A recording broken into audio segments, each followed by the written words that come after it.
posisi kontrol guru, keyakinan kelas, dan segitiga restitusi. Nah, budaya positif ini yang harus kita pahami sebagai profesi kita sebagai pendidik yang harus kita terapkan di dalam kelas. Kemudian pembelajaran dengan paradigma baru. Pembelajaran dengan paradigma baru merupakan pembelajaran yang dirancang berdasarkan prinsip pembelajaran berdiferensiasi, sehingga para peserta didik belajar sesuai kebutuhannya berdasarkan tahap perkembangan sesuai teori psikologi modern untuk mewujudkan profil pelajar Pancasila. Nah, pembelajaran dengan paradigma baru ini kita mengajar secara berdiferensiasi kepada murid. Berdiferensiasi artinya kita mengajarkan kepada murid sesuai dengan kebutuhan murid tersebut. Jadi kita memberikan materi, kita memberikan pembelajaran kepada murid tersebut itu sesuai dengan karakter atau apa yang diinginkan, bukan dengan apa yang kita inginkan sebagai guru. Jadi kita harus pahami apa keinginannya murid, kemudian kita memberikan pengajaran itu sesuai dengan apa yang diharapkan murid, bukan apa yang diharapkan oleh guru. Kemudian miskonsepsi tentang teori kontrol,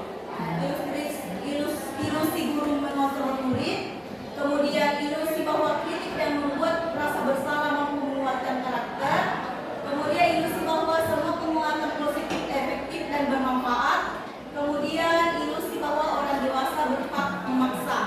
Nah, ini adalah teori kontrol guru yang biasanya ketika kita memberikan tugas kepada peserta didik, kemudian kita memberikan hukuman, itu bahkan tidak membuat murid itu gerah, tetapi akan lebih berdampak negatif.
pertama percaya diri dan komitmen. Kemudian life skill atau keterampilan hidup, dapat dipercaya, lurus hati, pendengar yang aktif, tidak merendahkan orang lain dan memberikan yang terbaik dari diri. Nah, inilah nilai-nilai kebajikan yang harus kita terapkan kepada peserta didik kita.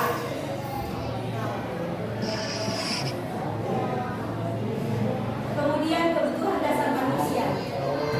Nah, sebelum kita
meskipun tidak ada reward, meskipun tidak diperiksa tugasnya, meskipun tidak dinilai tugasnya, dia tetap mengerjakan karena dia sadar bahwa pembelajaran ini penting untuk perkembangan karakternya, untuk menjadi orang yang mereka inginkan dan menghargai diri sendiri dengan nilai-nilai yang mereka percaya. Nah itu, jadi mereka memang peserta didik itu mau berkembang, ya meskipun dia ingin rasa keinginan tamunya kepada pembelajaran itu tinggi, meskipun tidak diperiksa, meskipun tidak dikasih reward itu. Selanjutnya,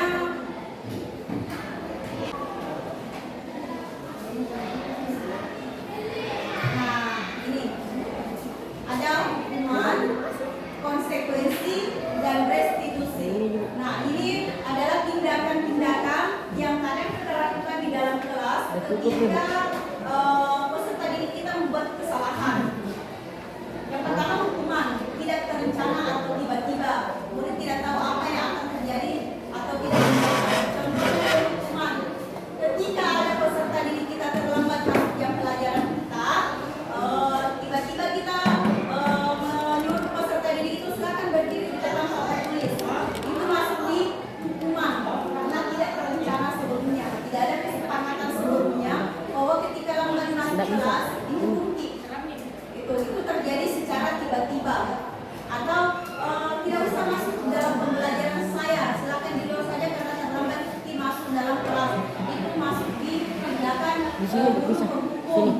Kemudian selanjutnya konsekuensi, terencana atau disepakati sesuai peraturan, murid tetap diberi pemahaman, tidak guru selalu memberitahu murid. Kemudian restitusi. Restitusi ini adalah proses menciptakan kondisi bagi murid untuk memperbaiki kesalahan.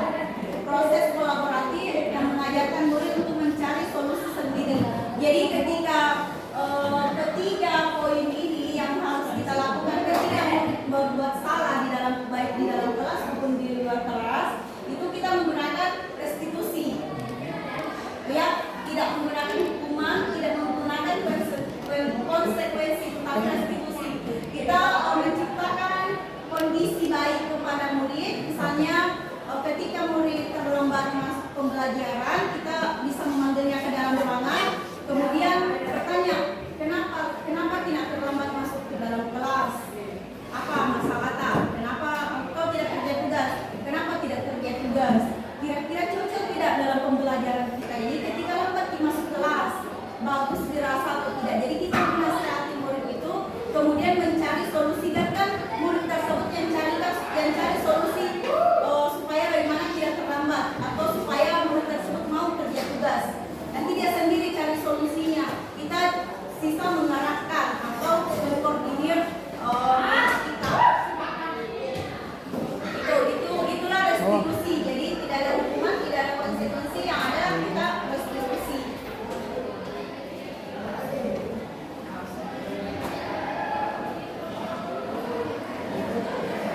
Nah, ini 5 posisi kontrol guru. Ada guru pendukung, ada pembuat merasa bersalah, ada guru sebagai teman, ada guru sebagai pemantau, dan ada guru sebagai manajer. Kira-kira dari 5 posisi kontrol guru ini, yang mana kita pernah lakukan, Bapak Ibu? Apakah yang bisa dilakukan atau pernah semua dilaksanakan? Penghukum, hampir sama penghukum.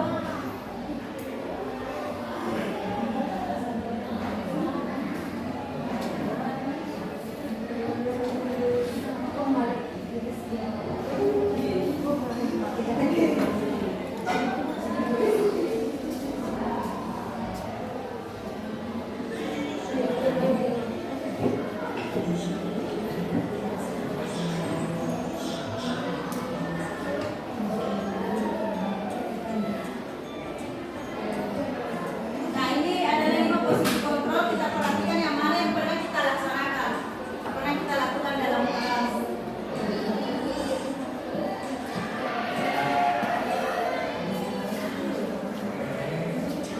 Video ini akan menampilkan 5 adegan interaksi guru dan murid. Silakan menonton dan merefleksikannya.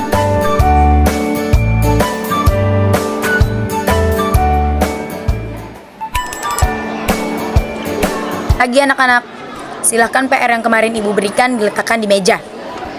Anton, kamu sudah mengerjakan belum? Belum mengerjakan saya, Bu. Kamu selalu ya nggak ngerjain PR. Sekarang kamu duduk di depan, lalu tulis. Saya berjanji tidak akan mengulangi lagi. Saya berjanji akan berusaha menjadi murid yang rajin belajar sampai pelajaran saya selesai.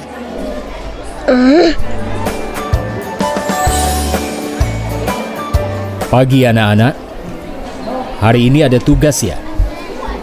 Ada yang belum mengerjakan? Anton, kamu sudah mengerjakan? Belum, Pak. Kamu nggak ngerjain tugas ya? Kamu mau jadi apa nanti? Kamu niat sekolah nggak sih? Coba, bayangkan orang tuamu betapa kecewanya sama kamu. Kamu itu sudah kelas 5. Harusnya bertanggung jawab sama dirimu sendiri. Maaf, Bu, saya terlambat. Ya udah, nanti jangan diulangi lagi ya. Kalau kamu rajin, ibu senang lihatnya. Ya, lain kali tepat waktu ya masuknya. Tos dulu dong. Kita kan teman. Wah, jadi kalau aku terlambat lagi, nggak apa-apa ya.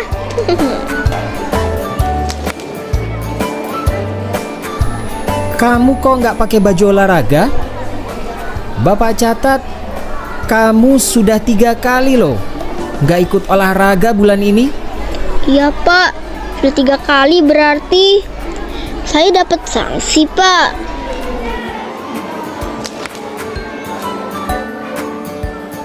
Ini, Bu, saya mau ngumpulin tugas. Maaf ya, Bu, saya terlambat ngumpulin tugas. Kenapa kamu terlambat mengumpulkan tugas? Iya, Bu, saya kalau sore bantuin ibu jaga warung, gak sempat ngerjain tugas. Kira-kira nih, apa yang bisa kamu perbaiki supaya kamu bisa mengerjakan tugas tepat waktu? Coba, kapan biasanya kamu membantu ibu jualan? Jam 6 sampai jam 8 malam, Bu. Bagaimana kalau kamu membuat jadwal? Kapan kamu akan mengerjakan tugas? Oh gitu ya, Bu. Saya coba deh, Bu. Terima kasih, Bu.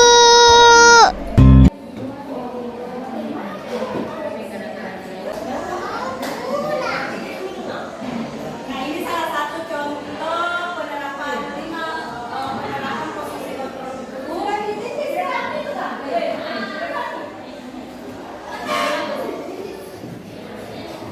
Penghukum dengan membuat rasa bersalah. Yang pertama kasusnya, siswa tidak memakai atribut lengkap saat upacara bendera. Nah,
Kalau Ibu Ramatia sebagai teman, jadi hanya dua yang menilai antara sebagai teman dengan sebagai penghukum. Kalau Ibu Reski sebagai teman.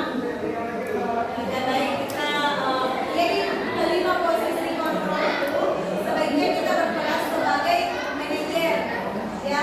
Jadi kita tanya kepada siswa tersebut kenapa tidak membawa atribut, apa kira-kira ini cocok dengan aturan sekolah atau tidak, sehingga tidak melanggar atribut. Itu dipanggil secara tatap muka siswa tersebut, jangan juga dimarahi di depan teman-temannya supaya siswa tersebut merasa dihargai.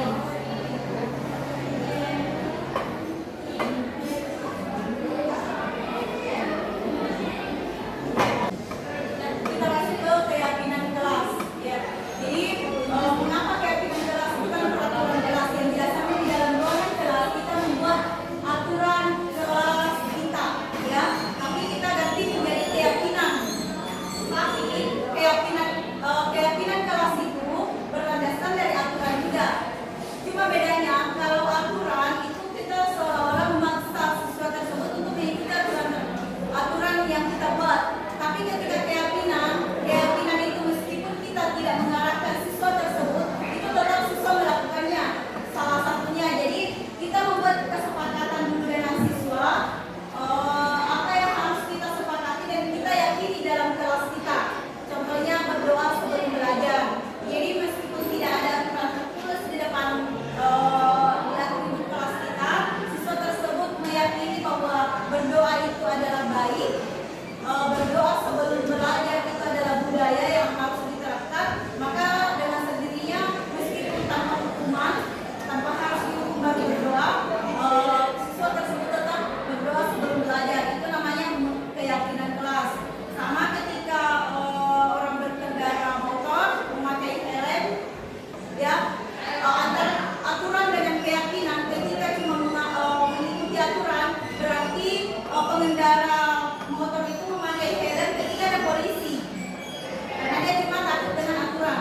Tetapi ketika kita meyakini dalam diri kita kalau kita memakai helm itu agar selamat, ya, agar terhindar dari mara bahaya di perjalanan, nah itu meskipun tidak ada polisi, meskipun tidak ada sipir di depan, kita tetap memakai helm.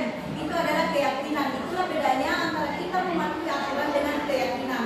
Sama di kelas kita, di peserta didik kita, ketika kita menerapkan keyakinan kelas di dalam diri peserta didik, meskipun kita tidak capek-capek mengarahkan seperti ini kepada peserta didik kita, tapi karena peserta didik kita sudah ditanamkan rasa keyakinan bahwa ini adalah buruk, ini adalah tidak baik untuk diterapkan, maka peserta didik tersebut akan melaksanakan hal-hal yang positif tanpa harus ada hukuman atau pemberian reward. Seperti itu, itulah kenapa dari dalam kelas kita itu yang harus kita tulis, yang harus kita ubah itu keyakinan kelas, bukan lagi aturan kelas. Meskipun keyakinan itu didasari dari aturan, tapi kita membuat kesepakatan kepada murid tersebut. Ketika kita melanggar konsekuensinya seperti ini, kamu tahu kan misalnya berdoa, ya, sebelum belajar, ketika kalian tidak berdoa, berarti kalian terlalu sombong menjadi manusia. Kalian tidak mempercayai atau meyakini adanya Tuhan yang Maha Esa. Itu dulu yang kita terapkan kepada peserta didik, sehingga lahirlah yang namanya keyakinan kelas. Dia meyakini bahwa berdoa itu wajib, berdoa itu sangat penting bagi dirinya, bukan bagi gurunya. Seperti itu.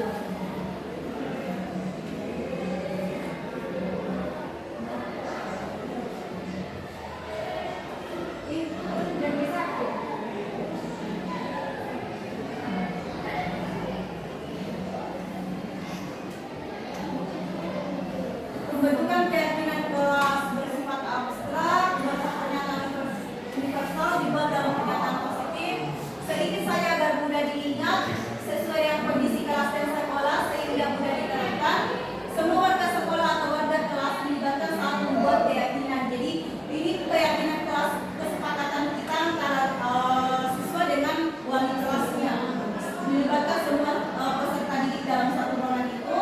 Kemudian keyakinan kelas tidak usah terlalu banyak, mungkin sekitar 5 poin saja atau sampai 10 poin itu terlalu banyak, dan hal-hal yang mudah-mudah saja, misalnya masuk ke dalam kelas tepat waktu, berdoa sebelum belajar, hormat pada guru, menghargai teman, itu saja, hal-hal seperti itu saja yang harus diterapkan di kelas kita dan membuat peserta didik kita bahwa meyakini bahwa hal-hal ini adalah positif yang harus saya terapkan dalam diri saya, meskipun tanpa ada hukuman. Jadi hindari menghukum, karena menghukum itu lebih banyak dampak negatifnya dan tidak membuat efek jerak kepada peserta didik. Nah, kita masuk ke segitiga restitusi. Segitiga restitusi ini adalah permasalahan, solusi dari permasalahan ketika ingin menghukum murid atau peserta didik kita. Segitiga restitusi adalah suatu proses dialog yang dijalankan oleh guru agar dapat menghasilkan murid yang mandiri dan bertanggung jawab. Kemudian segitiga restitusi itu ada validasi tindakan yang salah, menstabilkan identitas, validasi tindakan yang salah, menanyakan keyakinan. Jadi kalau ada contohnya pelanggaran siswa yang dibuat tadi, tidak memakai atribut upacara, kita panggil ke dalam kelas, kemudian kita stabilkan identitas. Itu artinya kita bertanya kepada murid tersebut, kenapa tidak pakai atribut sekolah. Nah, itu masuk ke stabilkan identitas. Kemudian kira-kira cocok tidak ketika kita tidak mematuhi aturan sekolah, tidak memakai atribut dalam upacara, itu masuk ke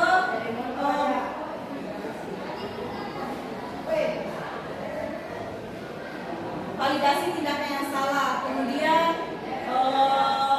menanyakan keyakinan. Kita lihat lagi. Nah, ini adalah salah satu contoh segitiga restitusi yang saya terapkan. Jadi contoh menyelesaikan masalah bersama peserta didik kita yang membuat kesalahan. Pertama, adalah sebuah cerita singkat yang lucu, menarik, dan mengesankan. Teks. Assalamualaikum, Bu. Waalaikumsalam. Suci, sebentar kamu ke ruangan ibu ya. Assalamualaikum, Bu. Waalaikumsalam. Silakan duduk, Suci. Suci, ibu mau tanya ke kamu, kenapa tadi terlambat masuk belajar? Iya, Bu. Tadi saya ke kantin, Bu. Kenapa kamu ke kantin padahal belum waktunya istirahat? Maaf, Bu. Tadi saya sangat lapar. Suci, lain kali sebelum berangkat ke sekolah, kamu harus sarapan terlebih dahulu, sehingga kamu punya tenaga di pagi harinya untuk belajar. Akibatnya, kamu tidak terlambat masuk kelas dan tertinggal pembelajaran. Iya, Bu. Apakah dengan tindakanmu seperti ini mencerminkan keyakinan kelas yang telah kita buat? Tidak, Bu. Menurut kamu, tindakan yang kamu langgar dalam keyakinan kita apa? Saya sudah melanggar keyakinan kelas kita mengenai keterlambatan dalam pembelajaran. Nah, kamu kan sudah tahu keyakinan yang kamu langgar. Jadi, menurut kamu, apa yang harus kamu lakukan agar tidak melanggar keyakinan kelas kita? Harusnya saya tetap disiplin dan tidak terlambat dalam memasuki kelas karena alasan makan di kantin, Bu. Baik, Suci. Jadi, kamu bersedia ya memperbaiki masalah ini? Iya, Bu, saya bersedia. Dengan cara apa kamu akan bersedia memperbaiki masalah ini? Dengan cara tetap disiplin. Nah, kamu kan sudah tahu keyakinan yang kamu langgar. Jadi, menurut kamu apa yang harus kamu lakukan agar tidak melanggar keyakinan kelas kita? Harusnya saya tetap disiplin dan tidak terlambat masuk kelas karena alasan makan di kantin, Bu. Baik, Suci. Jadi, kamu bersedia ya memperbaiki masalah ini? Iya, Bu, saya bersedia. Dengan cara apa kamu akan memperbaiki masalah ini? Dengan cara menjaga kedisiplinan. Baik, Suci. Tetap semangat ya. Iya, Bu. Silakan kembali ke kelasnya. Baik, Bu, terima kasih. Assalamualaikum warahmatullahi wabarakatuh. Perkenalkan, nama saya Sari Nur Suci dari kelas 10-1 SMA Negeri 62. Saya senang sekali diajak diskusi oleh Ibu Sinar. Meskipun saya memiliki kesalahan terlambat masuk ke dalam kelas, tidak membuatku merasa malu. Tetapi Ibu Sinar memanggilku ke ruangannya dan menasihatiku dengan baik. Saya harus sarapan sebelum berangkat ke sekolah agar memiliki tenaga untuk belajar dan tidak terlambat lagi masuk ke dalam kelas. Kasus kedua. Tadi mendapat laporan dari Bu Siken. Katanya kamu sering terlambat datang ya? Sudah berapa kali kamu terlambat datang? Setiap hari Bu. Sering terlambat itu suatu kesalahan bukan? Iya Bu. Baik Bu. Berbuat kesalahan itu manusiawi. Setiap manusia pasti pernah melakukan kesalahan. Yang terpenting kita tidak mengulangi kesalahan yang kita perbuat dan berusaha memperbaikinya. Bagaimana? Setuju? Jadi Bu. Robi, kita cari solusi bersama ya supaya kamu tidak terlambat lagi. Robi sering datang terlambat pasti ada alasannya. Karena saya terlambat kamu.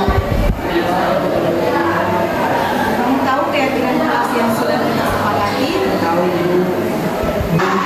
Kalau terlambat datang ke sekolah sesuai dengan keyakinan kelas kita tidak? Tidak Bu. Menurut kamu keyakinan kelas yang sudah kamu langgar itu apa?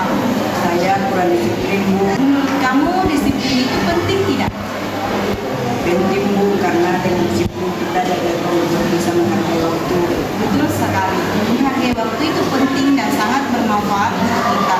Seperti kita bisa menghargai orang-orang di sekitar kita, pekerjaan tidak menumpuk, dan kita juga bisa melatih rasa kepedulian.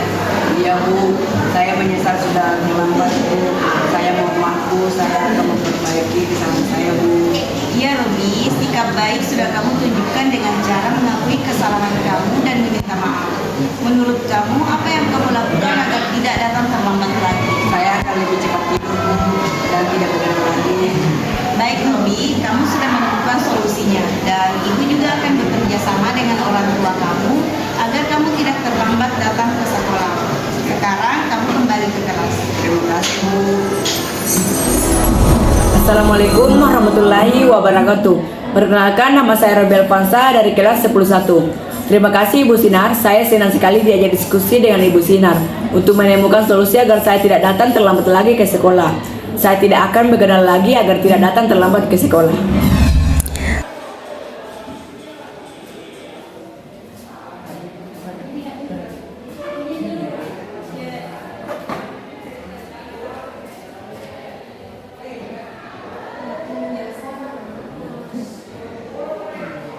Dapat datang menstabilkan identitas berdasarkan prinsip membuat kesalahan adalah bagian dari proses pembelajaran.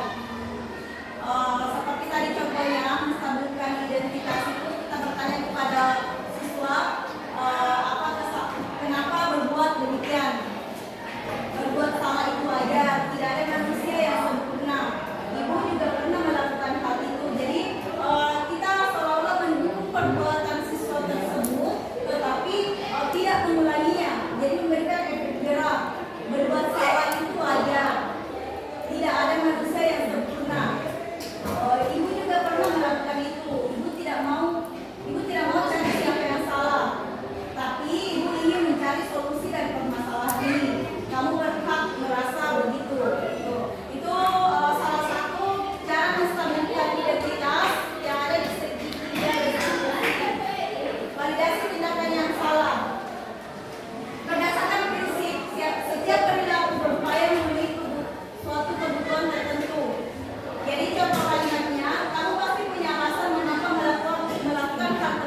berbeda dengan anak-anak yang dulu, siswa yang dulu.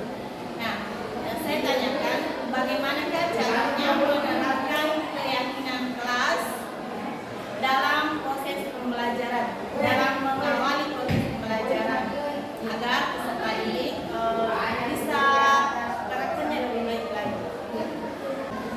Ya, terima kasih banyak Ibu atas pertanyaannya. Jadi itu tadi menanyakan bagaimana cara menerapkan keyakinan kelas pada saat proses pembelajaran. Ya, jadi apalagi sekarang ini murid-murid kita berbeda dengan zaman sebelumnya ya, agak susah diatur sekarang Bu ya. Jadi cara menerapkan keyakinan kelas sesuai dengan yang saya pahami di guru penggerak ini. Pertama, sebelum kita melakukan pembelajaran di awal semester atau awal tahun ajaran baru, kita memang membuat kesepakatan atau keyakinan kelas antara kita dengan murid-murid kita. Jadi jangan pada saat pembelajaran berlangsung baru kita membuat keyakinan kelas, tapi kita membuat keyakinan kelas sebelum memberikan materi kita.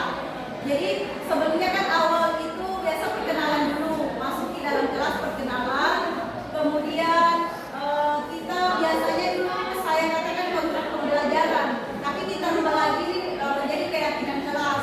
Jadi kita sepakati hal-hal apa yang harus kita terapkan selama ibu mengajar, selama materi pembelajaran ibu berlangsung. Misalnya sebelum saya masuk, kalian dulu harus ada di dalam kelas. Ketika 10 menit ibu sudah menjelaskan di dalam, kemudian baru masuk, maka tidak boleh lagi masuk ke pembelajaran ibu.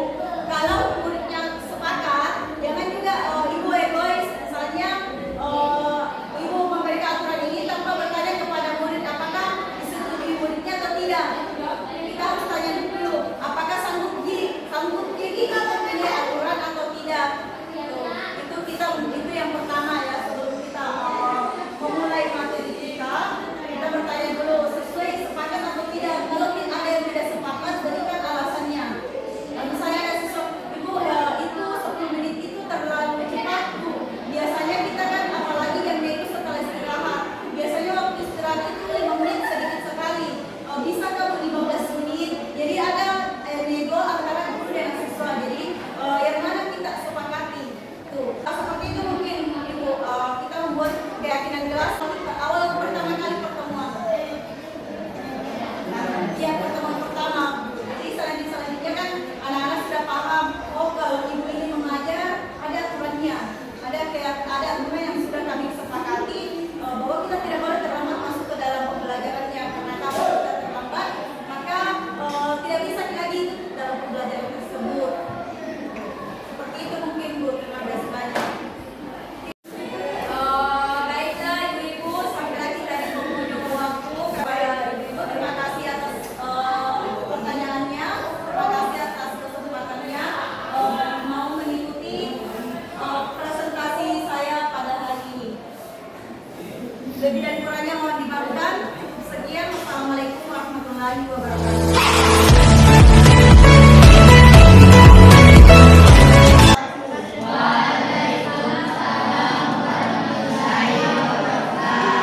Gimana kabarnya semua? Baik. Baiklah, jadi hari ini kita akan membuat keyakinan kelas. Ya, ada yang pernah mendengar apa itu keyakinan kelas? Tidak ada? Jadi keyakinan kelas itu mirip-mirip dengan peraturan kelas. Ya, jadi sama di sekolah, kalau di dalam sekolah itu ada namanya peraturan. Ya, di kelas juga ada namanya keyakinan, ada aturan. Tapi kita ganti menjadi keyakinan. Kenapa keyakinan bukan peraturan? Ada yang tahu kira-kira jawabannya? Kenapa harus keyakinan Bu? Kenapa diganti keyakinan bukan aturan saja? Apa bedanya? Ya, jadi kenapa keyakinan? Ketika kita membuat kesepakatan bersama di dalam kelas ini, kalian harus meyakini dan kalian sendiri harus bertanggung jawab atas keyakinan yang telah kita sepakati. Apa contohnya kira-kira di sini yang kita sepakati? peraturan kelas itu